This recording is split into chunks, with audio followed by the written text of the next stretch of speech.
Right now, you can look up the Empire State Building on Google Maps in less than a second. You might have even stood in its shadow or seen it in a dozen movies. But what you probably never felt is just how impossible it seemed in 1930 to build a 102-story skyscraper in the middle of Manhattan during the worst economic crash in American history and finish it in barely over a year. Every time you see its spire poking through the clouds, you're looking at a kind of architectural dare. And the real story isn't just about steel and stone. It's about a race, a deadline, and a city that would do almost anything to win. So how did it actually happen? How did thousands of workers, engineers, and architects pull off what looked like a building-sized magic trick in record time? And what did it cost them? Let's rewind to the starting line. It's autumn, 1928. Midtown Manhattan is full of noise and mud. The Chrysler Building is going up fast, its steel skeleton rising floor by floor, and every businessman in New York is watching. There's a skyscraper war happening, and it's all about who can touch the sky first. On one corner, there's John Jacob Raskob, the former finance chief at General Motors. He's got a simple idea. Why not build it bigger? He gathers a group of investors, including Al Smith, the former governor of New York, and they buy the old Waldorf Astoria hotel site on Fifth Avenue. Their plan, a 100-story building, taller than anything else on Earth. Now comes the first shock. The stock market crashes in October 19, 29.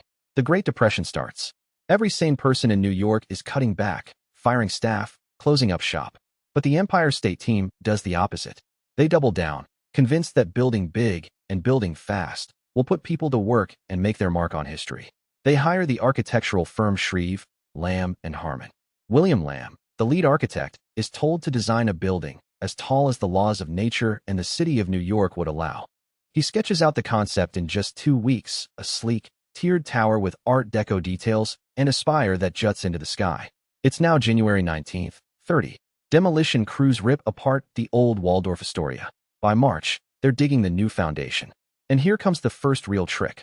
While most buildings are designed, then built, the Empire State Building is being designed as it's built. The plans are constantly changing, sometimes week by week, as new engineering problems pop up and better ideas come in. That means mistakes can be deadly, but it also means they don't waste a single day. The real construction starts March 17, 1930. The steel company, Starrett Brothers and Ekin, takes charge. Paul Starrett, one of the brothers, is famous for building big projects fast. But even he calls this the race against time.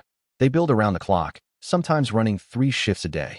They use trains to deliver steel beams straight to the site, where cranes swing them into the air and teams of Mohawk iron workers, many from the Conowake Reservation in Quebec, scramble across the skeleton, riveting and bolting it together. The pace is like nothing the city has ever seen.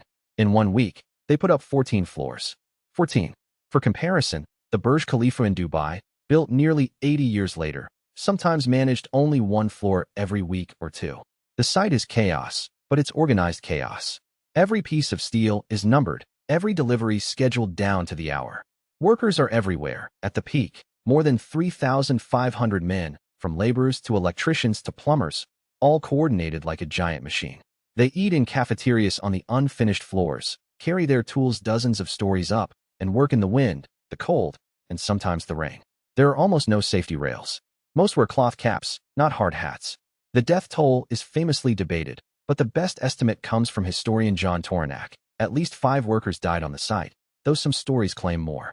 For the time and the size of the job, it was considered a low number, but it's still 5 men who never made it home. As the steel skeleton rises, the rest of the building follows. The bricklayers and masons close in the walls. Window installers follow right behind. By September 19, 30, just 6 months in, the main structure is already 75 stories tall. They add a new floor every day. The elevator company, Otis, has to invent new types of lifts just to keep up. The building's backbone is a grid of steel columns, over 60,000 tons of steel, held together by more than 10 million bricks and 341,000 rivets. The concrete floors are poured as the steel goes up, sometimes while the wind whistles through empty window frames. And here's where the Empire State Building pulls its next move. The spire. Originally, it was supposed to be a mooring mast for dirigibles, giant passenger airships. The idea sounds crazy now, but in 1930, airships were the future. The mast would let wealthy travelers dock right at the top, then descend by elevator to the city below. The first airship, the Graf Zeppelin, actually circled the building in September 19, 31, but never managed to dock. The winds were too strong, the updraft too wild, and after one attempt nearly ended in disaster, the idea was quietly dropped.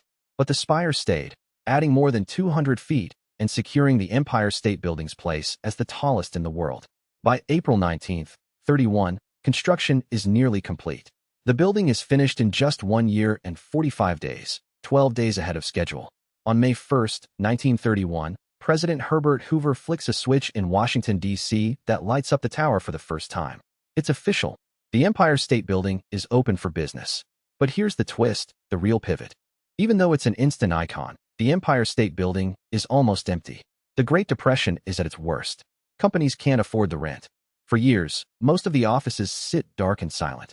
People start calling it the empty state building. The owners run tours to keep the lights on. The observation deck, with its views of the city and the harbor, is a rare bright spot, bringing in the curious and the hopeful. And yet, this is the part nobody expects. The Empire State Building doesn't fail. It waits. It becomes a symbol, not just of ambition, but of grit. It weathers the Depression. It becomes a backdrop for movies like King Kong in 1933 and a beacon for returning soldiers after World War II. Over the decades, it fills up, floor by floor, with businesses, radio stations, and tourists. The building's design, once rushed, turns out to be so strong and flexible that it survives plane crashes, hurricanes, and even the changing taste of the city. In 1945, a B-25 bomber crashes into the 79th floor in heavy fog, killing 14 people, but the building holds firm. The damage is repaired in just a few months. So what actually made this impossible project possible? It wasn't just steel, or money, or even the right blueprints. It was the speed, the willingness to act first and figure things out as you go. The Empire State Building was built on a bet that the future would reward courage and audacity, even in the middle of a crisis. The pivot is this: the thing that seemed reckless at the time, the rush, the shortcuts, the improvisation, became the thing that saved it.